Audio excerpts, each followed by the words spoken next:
Israël doit rester vigilant à la frontière avec l'Égypte alors que les tensions entre les deux pays s'intensifient. Après la libération de seulement 3 otages, malgré l'ultimatum du président Trump de libérer tous les otages vivants, Netanyahou a convoqué une réunion d'urgence du cabinet samedi soir pour débattre de la question suivante: est-il temps d'ouvrir les portes de l'enfer sur Gaza? Pendant ce temps, le chef d'état-major de Tsahal, Herzliya Levy, a révélé l'énorme bluff du Hamas lors de la libération des otages Yair Horn, Sagi Dekelren et Sacha Troufanov dans la bande de Gaza. Le Hamas a mis en scène une série de stratagèmes honteux destinés à renforcer la propagande de l'organisation et la terreur psychologique contre les citoyens israéliens, mais ils n'ont trompé personne.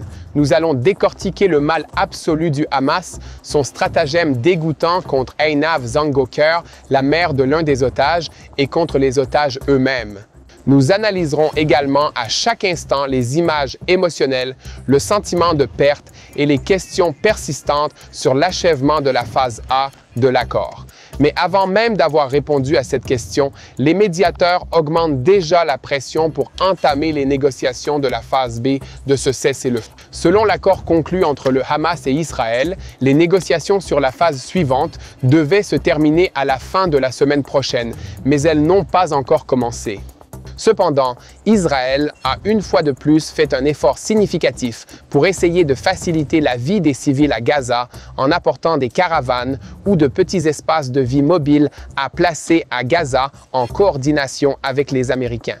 Cela se produit alors que les gouvernements arabes continuent de faire des demandes et des déclarations sur le plan du président Trump pour Gaza, mais prennent peu d'actions concrètes.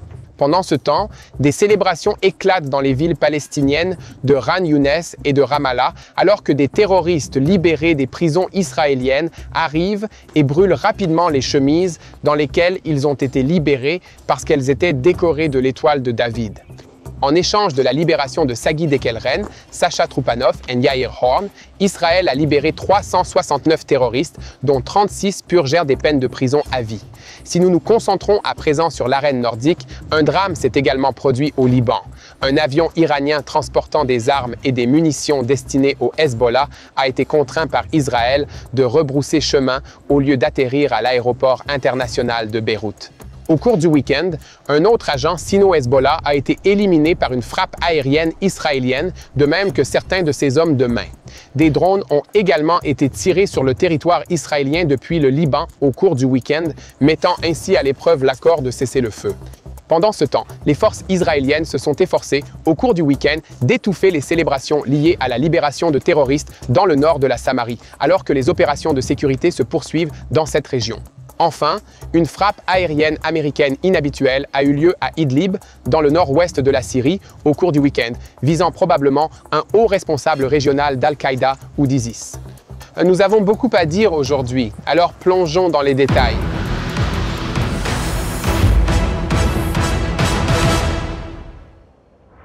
Je m'appelle Yair Pinto et voici votre rapport Boots on the Ground sur ce qui se passe en Israël au 4e jour de la guerre contre le Hamas, le Hezbollah, les Houthis au Yémen, les milices chiites en Irak et tous les autres groupes armés de la région qui sont contrôlés par le corps des gardiens de la révolution islamique d'Iran, le chef de l'axe du mal au Proche-Orient.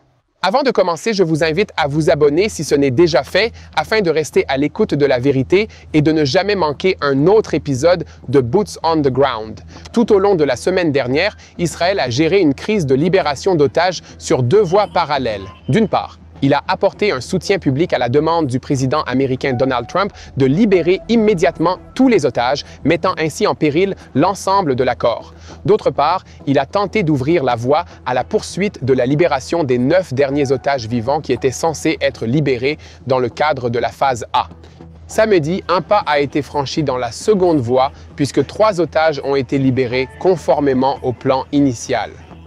Après 498 jours de captivité, les otages de retour ont fait preuve de résilience, même face aux terroristes. Le Hamas et le djihad islamique avaient prévu d'exploiter le transfert des otages à la Croix-Rouge samedi matin pour une propagande grotesque. Mais les proches en Israël n'ont eu aucun doute en voyant les images diffusées depuis la bande de Gaza que Sagi Dekelren, Yair Horn et Sacha Troufanov était pâle mais debout, ce qui a gâché les plans du Hamas. Les inquiétudes concernant leur état de santé après une si longue période de captivité ont été soulagées par le fait qu'ils semblaient être dans une condition physique décente. Ils étaient certes très pâles, probablement parce qu'ils n'avaient pas été exposés à la lumière du soleil pendant une période prolongée, et Dekelren et Oron ont également été vus en train de boiter. Néanmoins, on a le sentiment que, même sur scène, ils ont fait preuve de noblesse en présence des terroristes, du Hamas et du djihad islamique qui les entouraient. Personnellement, je veux envoyer beaucoup d'amour à Sacha, dont la compagne Sapir Cohen n'a jamais cessé de croire et de s'assurer qu'il reviendrait. Elle aussi a été libérée de captivité et a été interviewée sur notre chaîne en anglais par Mati Shoshani. Je vous recommande de regarder cet épisode sur la chaîne de TBN Israël en anglais car il offre un témoignage de première main sur ce que vivent les otages du Hamas. Sacha Troupanov, qui a été libéré samedi soir en même temps que Sagi Dekelren et Yair Oron, était retenu depuis le 7 octobre par le groupe palestinien du djihad islamique. Il soupçonnait que son père, Vitali, avait été assassiné lors du massacre du 7 octobre et, après sa libération, les forces de Tsahal ont confirmé ses soupçons. Lorsqu'il a appris cette nouvelle, Sacha a fondu en larmes. En revanche, sur la chaîne israélienne Kan News, il a été mentionné que Sagid Dekelren et Yair Oron étaient en captivité ensemble ces derniers jours avec d'autres otages. La mère de Yair a déclaré qu'il avait été dans des tunnels, tout comme les 2 autres otages qui ont été libérés. Ces derniers temps, ils ont également séjourné dans des appartements et ont même été emmenés à l'extérieur, comme le montrent des images cyniques de Sacha Troupanov au bord de la mer à Gaza. Ce film a été réalisé à des fins de propagande pour que le Hamas puisse dire qu'il traite bien les otages, mais là encore, personne ne doit être dupe.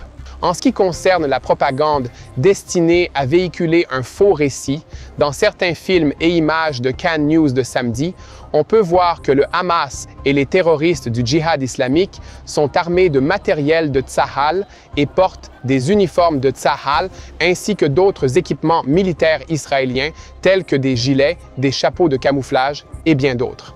Une source du Hamas a déclaré à Al Jazeera que tout cet équipement avait été pris aux soldats de Tsahal qui avaient été tués ou enlevés le 7 octobre.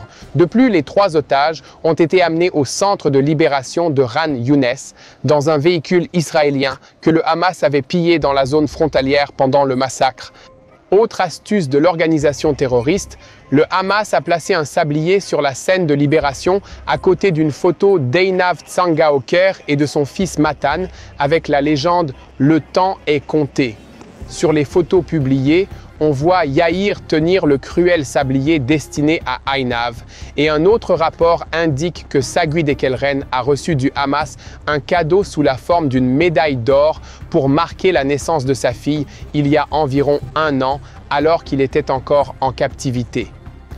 Le porte-parole du Hamas a déclaré aujourd'hui que l'organisation attendait la mise en œuvre du protocole humanitaire par Israël sur la base des assurances données par les médiateurs. Selon lui, la reprise du processus d'échange d'otages et de prisonniers se fait conformément à l'engagement du Hamas envers les médiateurs et après avoir reçu des assurances liant Israël à l'accord. Il a ajouté qu'Israël sera tenu de libérer le reste des prisonniers en appliquant les conditions du cessez-le-feu et a noté que les pourparlers se poursuivent en vue de la 2e phase des négociations.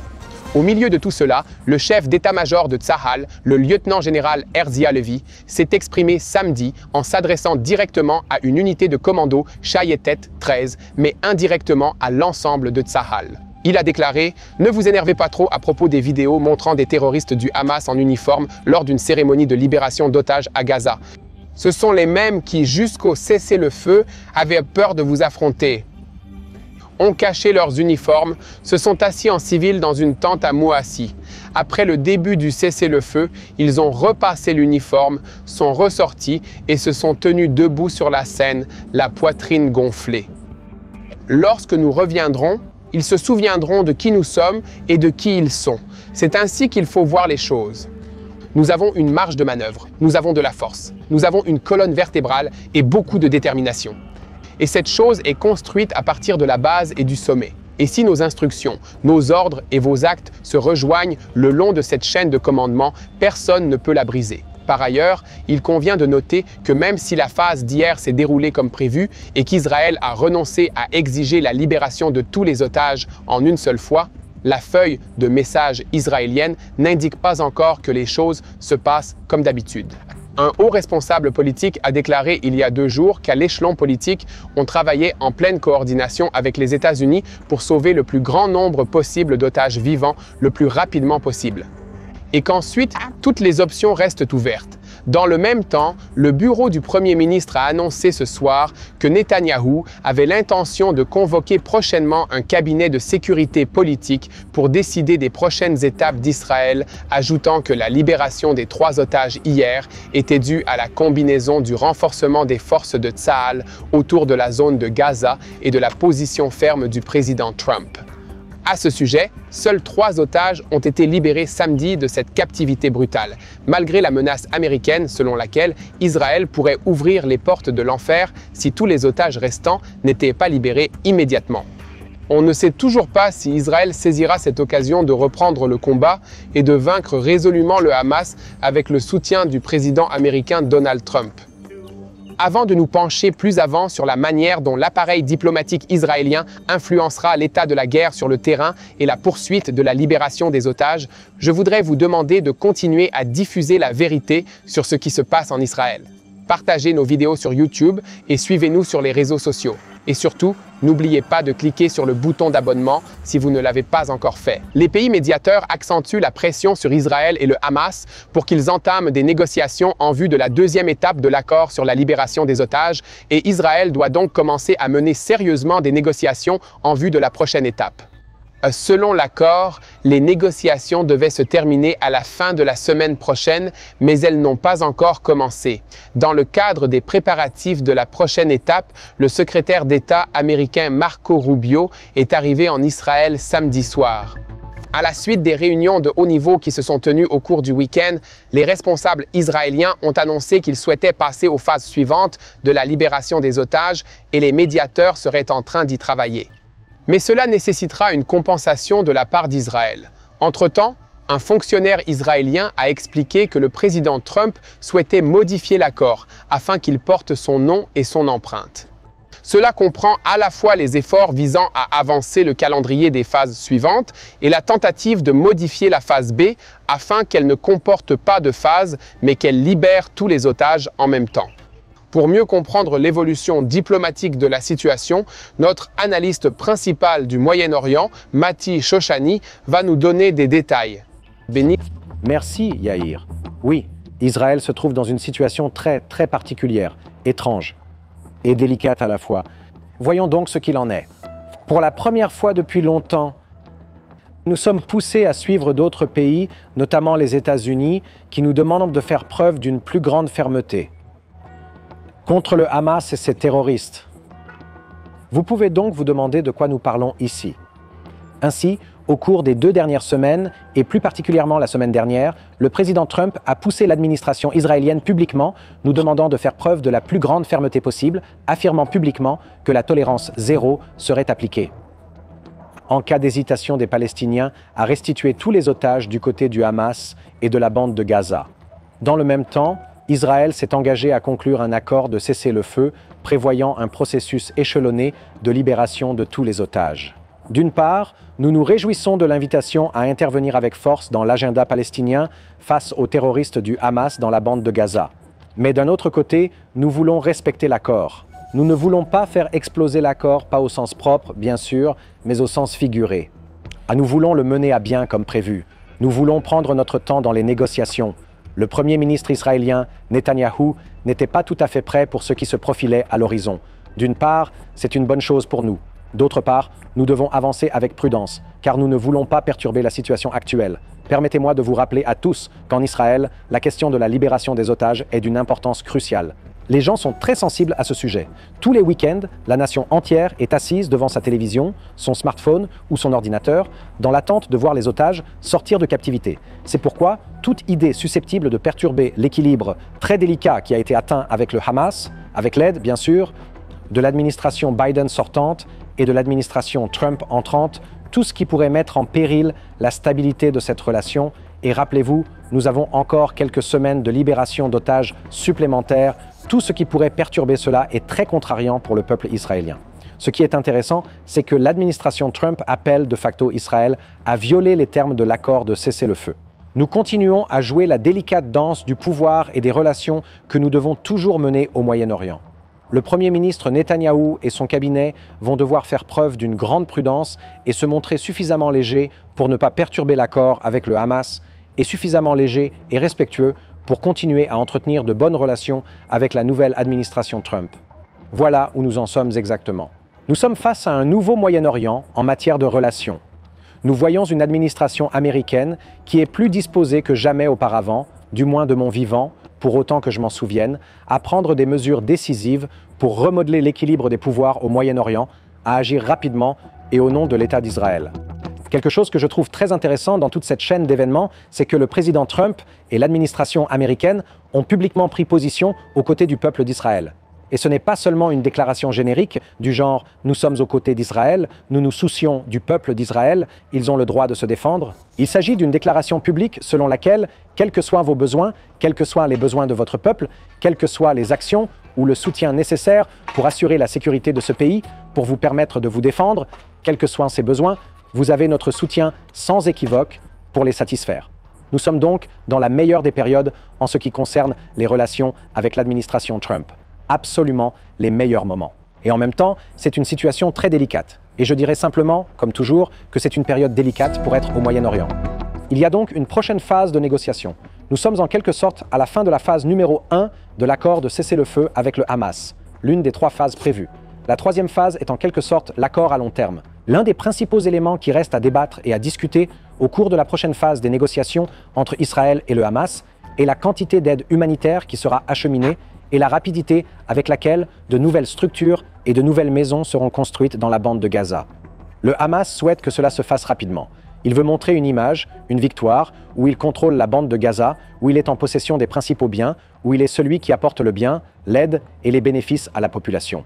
Et Israël utilise exactement l'autre bout de la corde, en voulant s'assurer que nous avons le contrôle de ce qui se passe, du moment où cela se passe et de la manière dont cela se passe. Il faut garder à l'esprit qu'il existe un long processus qui exige qu'Israël et le Hamas parviennent à un accord à moyen terme, puis à un accord à long terme. Et pour cela, nous devons être en mesure de nous asseoir à la même table. Une fois de plus, les États-Unis sont l'inconnu de cette relation. Le président Trump et son administration avancent à grands pas. Ils sont agressifs, ils vont vite, ils demandent à Israël de prendre des mesures contre le Hamas et de restabiliser notre position dans cette région. Et notre gouvernement doit marcher avec légèreté entre les intérêts américains et le désir de ne pas décevoir l'administration Trump, et entre le désir de maintenir l'équilibre délicat des pouvoirs qui est toujours nécessaire ici au Moyen-Orient. Et maintenant, retour à vous, Yair Pinto, au studio. Je suis Mati Shoshani et j'ai été rappelé au front en tant que réserviste. Merci Mati Shoshani d'être entré dans les détails.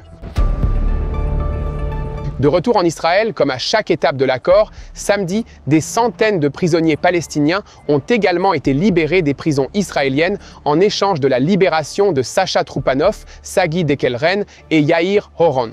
Cette fois-ci, la routine a changé. Les services pénitentiaires israéliens ont fait confectionner des vêtements spéciaux pour les prisonniers libérés.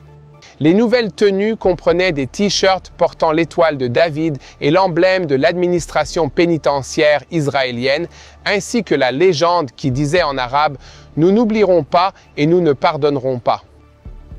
Lors des phases précédentes, les terroristes portaient des bracelets portant l'inscription d'une prison israélienne et une vidéo sur la destruction de la bande de Gaza leur était également présentée. Ici, à TBN Israël, nous continuerons à rendre compte de chaque développement et nous vous invitons à participer en nous aidant à diffuser la vérité. Vous pouvez partager nos vidéos sur YouTube, nous suivre sur les réseaux sociaux et nous soutenir financièrement sur notre site web tbnfr.org. Et en parlant de vidéos, n'oubliez pas de cliquer sur le bouton d'abonnement si vous ne l'avez pas encore fait afin de ne jamais manquer un autre épisode de Boots on the Ground. Passons maintenant à l'Arène du Nord. Un avion iranien qui devait atterrir à l'aéroport international de Beyrouth, au Liban, a fait demi-tour et est rentré chez lui après que les autorités libanaises eurent refusé de l'autoriser à atterrir. Ce refus faisait suite à un avertissement de l'armée israélienne selon lequel l'avion transportait probablement des armes et des munitions destinées à l'organisation terroriste Hezbollah et qu'il ne devait pas être autorisé à livrer sa cargaison. De violentes manifestations ont eu lieu à l'extérieur de l'aéroport de Beyrouth à la suite de ce mouvement, les partisans du Hezbollah brûlant des pneus et bloquant les routes menant à l'aéroport.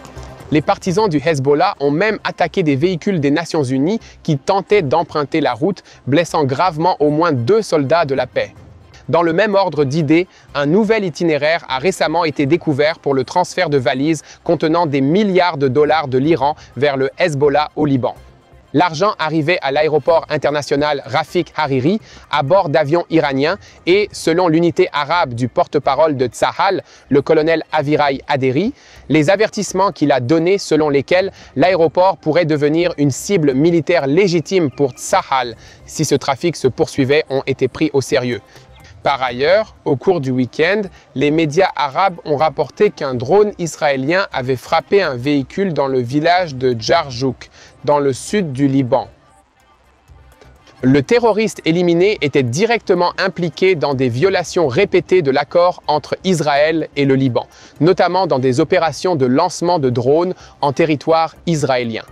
Le ministre de la Défense, Yisrael Katz, a réagi à cette attaque en déclarant « Comme je l'avais annoncé, s'il y a des drones, il n'y aura pas de Hezbollah.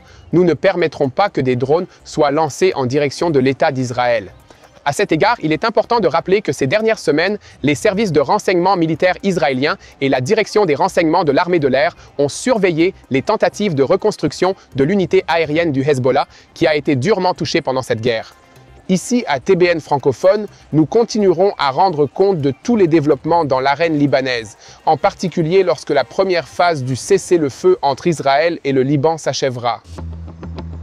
Nous nous concentrons à présent sur la scène méridionale où Israël se trouve confronté à un problème si ancien qu'il est à nouveau d'actualité. L'Égypte, qui n'a pas fait la guerre à Israël depuis 1973 et qui a conclu un accord de paix avec nous en 1979, est en train de constituer une force importante dans la péninsule du Sinaï en violation directe de l'accord de paix. Les relations de sécurité entre les deux pays restent tendues, mais fondamentalement stables, même si, ces dernières années, l'Égypte a envoyé d'importantes forces dans la péninsule du Sinaï pour combattre les groupes terroristes qui y sont basés et a acheté des systèmes d'armes stratégiques très puissants qui n'ont aucun rapport avec les opérations de lutte contre le terrorisme. D'une manière plus générale, l'Égypte n'est pas confrontée à des menaces extérieures majeures, mais elle continue d'accroître considérablement sa puissance militaire. Ces dernières années, elle a acquis des hélicoptères, des avions de chasse et des systèmes de défense aérienne avancés. En outre, malgré son engagement en faveur de l'accord de paix avec Israël, l'antisémitisme est profondément ancré dans les mentalités. Les médias égyptiens et le système éducatif sont empreints d'un antisémitisme qui présente Israël comme un ennemi. En outre, la propagande islamique des frères musulmans et des éléments extrémistes renforcent les attitudes anti-israéliennes au sein du public égyptien. Malgré cela, avec l'accord d'Israël, l'Égypte a renforcé sa présence militaire dans le Sinaï au cours des dernières années pour lutter contre le terrorisme et les gangs criminels de contrebande. Mais il est à craindre que ces forces restent sur place même après l'élimination de la menace. En outre, les médias égyptiens ont récemment rapporté que des messages avaient été transmis à Israël pour l'avertir que toute mainmise israélienne sur le corridor de Philadelphie pourrait violer les accords de Camp David, qui sont les accords de paix entre Israël et l'Égypte. Israël prévient que malgré la paix officielle, l'armée israélienne doit se préparer à tout scénario, y compris à une future confrontation potentielle. Ici, à TBN francophone, nous continuerons à rendre compte de tout développement dans cette affaire et comme toujours, nous vous demandons de nous aider en diffusant nos vidéos, en les partageant et en vous abonnant à cette chaîne YouTube. Pour en revenir à l'Arène du Nord, des informations font état d'une frappe aérienne sur un véhicule dans la région d'Idlib, en Syrie, menée par un drone américain MQ-9 Reaper. Ces informations n'ont pas été confirmées et il n'y a pas de déclaration du commandement central des États-Unis, CENTCOM, pour l'instant. Toutefois, il s'agit probablement d'une frappe de la coalition menée par les États-Unis contre des éléments djihadistes extrémistes et, selon des informations non confirmées, la frappe a éliminé un haut responsable d'Al-Qaïda ou un chef régional d'ISIS. Nous continuerons à rendre compte de tout développement dans ce domaine également. Alors s'il vous plaît, continuez à répandre la vérité, partagez et suivez-nous. Et surtout, priez pour la paix d'Israël, priez pour nos otages qui sont détenus dans la bande de Gaza par la terrible organisation terroriste du Hamas depuis près de 500 jours. Priez pour nos forces qui se battent pour nous défendre en mer, sur terre et dans le ciel. Et la chose la plus importante que vous puissiez faire est de continuer à prier pour la paix à Jérusalem et ensemble, nous gagnerons cette guerre parce que Dieu est de notre côté.